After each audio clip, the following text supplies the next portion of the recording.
Assalamualaikum warahmatullahi wabarakatuh. Selamat datang kembali ke channel YouTube aku, Apoteker Devin Tarani. Selamat datang kembali teman-teman ke channel YouTube ini. Kali ini kita bakal share informasi terkait dengan nilai ambang batas seleksi kompetensi dasar pengadaan Pegawai Negeri Sipil tahun anggaran 2024. Nah, pengumuman ini dirilis oleh Keputusan Menteri Pan-RB pada tahun 2024 dengan nomor 321. Keputusan Menteri Pendayagunaan Aparatur Negara dan Reformasi Birokrasi tentang nilai ambang batas seleksi kompetensi dasar pengadaan pegawai negeri sipil tahun anggaran 2024. Yang pertama, seleksi kompetensi dasar atau SKD pengadaan pegawai negeri sipil tahun anggaran 2024 meliputi A. Tes wawasan kebangsaan atau TWK, B. Tes intelijensia umum atau TIU, dan C adalah tes karakteristik pribadi atau TKP.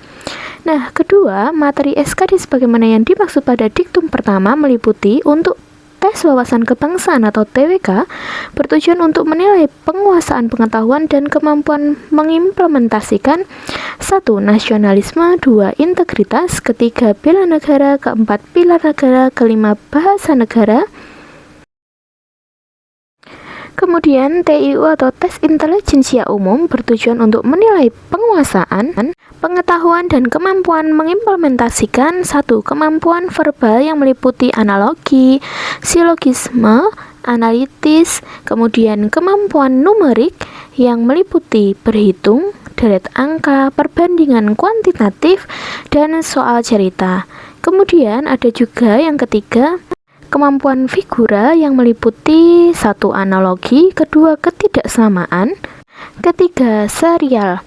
Kemudian TKP atau tes karakteristik pribadi bertujuan untuk menilai penguasaan pengetahuan dan kemampuan mengimplementasikan yang pertama pelayanan publik, kemudian jejaring kerja, yang ketiga sosial budaya, yang keempat teknologi informasi dan komunikasi, kelima profesionalisme, dan yang keenam adalah anti radikalisme.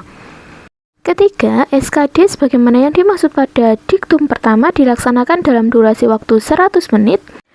Keempat, durasi waktu pelaksanaan SKD sebagaimana yang dimaksud pada diktum ketiga dikecualikan bagi pelamar penyandang disabilitas sensorik netra yang melamar pada kebutuhan khusus penyandang disabilitas.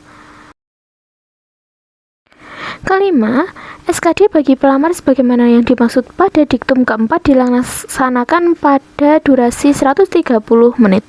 Keenam, jumlah soal keseluruhan SKD sebagaimana yang dimaksud pada diktum pertama adalah 110 butir soal dengan rincian TWK terdiri dari 30 butir soal, TIU terdiri dari 35 butir soal, TKP terdiri dari 45 butir soal. Ketujuh, pembobotan nilai untuk materi soal SKD sebagaimana tersebut pada diktum pertama, yaitu untuk materi soal TIU dan TWK bobot jawaban benar bernilai 5 dan salah atau tidak menjawab bernilai 0. Untuk materi soal TKP bobot jawaban benar bernilai paling rendah 1 dan nilai paling tinggi 5 serta tidak menjawab bernilai 0. Kedelapan, nilai kumulatif paling tinggi untuk SKD sebagaimana yang dimaksud pada diktum pertama adalah 550 dengan rincian 150 untuk TWK, 175 untuk TIU, dan 225 untuk TKP. Kesembilan, nilai SKD yang diperoleh oleh peserta seleksi pengadaan pegawai negeri sipil tahun anggaran 2024 berlaku sampai dengan seleksi pengadaan pegawai negeri sipil 1 periode berikutnya.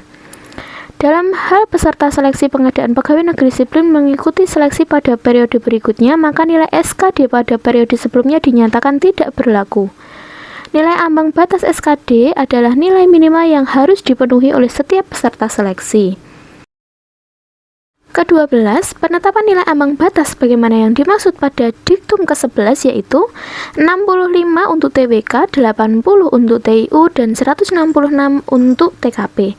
Ke-13, ketentuan nilai ambang batas bagaimana yang dimaksud pada diktum ke-12 berlaku pada penetapan kebutuhan umum dan kebutuhan khusus putra-putri Kalimantan. Ke-14, ketentuan sebagaimana yang dimaksud pada diktum ke-12 dikecualikan bagi penetapan kebutuhan khusus seperti A. Putra-putri lulusan terbaik atau predikat cum laude, diaspora, penyandang disabilitas, putra-putri Papua, dan putra-putri daerah tertinggal. Ke-15, penetapan nilai ambang batas pada penetapan kebutuhan khusus putra-putri lulusan terbaik predikat cum laude dan kebutuhan khusus diaspora sebagaimana yang dimaksud pada diktum ke-14, yaitu nilai kumulatif SKD paling rendah 311 dan nilai TIU paling rendah adalah 85.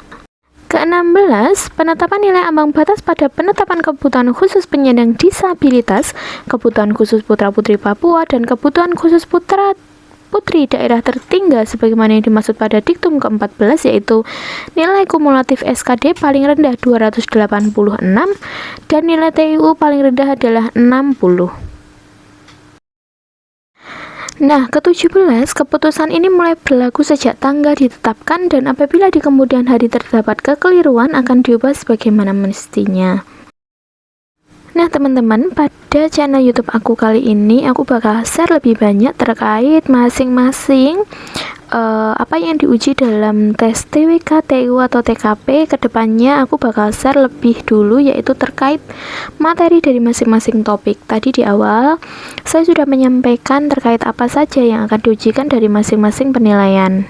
Nah, untuk TWK nanti aku bakal share materi terkait pilar negara, kemudian rangkuman materi Undang-Undang Dasar 1945, rangkuman materi terkait dengan Bhinneka Tunggal Ika, kemudian rangkuman materi tentang nasionalisme, rangkuman materi terkait dengan bela negara, rangkuman materi terkait integritas, dan rangkuman materi terkait bahasa Indonesia. Nah, kemudian untuk tes TIU atau tes intelijensia umum nanti bakal aku share terkait dengan materi dan kumpulan soal dari topik penilaian. Yang pertama adalah kemampuan verbal, kemudian kemampuan numerik, dan kemampuan figura, teman-teman. Nah, kemudian untuk tes terakhir dalam seleksi kompetensi dasar yaitu tes karakteristik pribadi. Nanti bakal aku share terkait topik-topik rangkuman dalam pelayanan publik, kemudian sosial budaya, teknologi informasi dan komunikasi, kemudian profesionalisme, ada jejaring kerja, kemudian integritas diri, semangat berprestasi, keaktivasi dan inovasi, kemudian orientasi pada pelayanan, orientasi pada orang lain, kemampuan beradaptasi, kemampuan mengendalikan diri, kemudian kemampuan bekerja mandiri dan tuntas,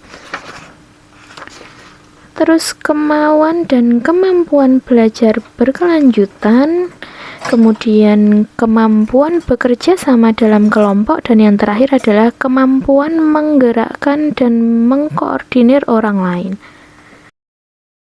Nah, konten-konten itu tadi kemungkinan bakal aku share nanti per topik rangkumannya. Setelah semua topik rangkuman materi sudah rilis untuk kontennya, bakal lanjut dengan latihan soal ataupun live untuk belajar bareng mengerjakan soal-soal.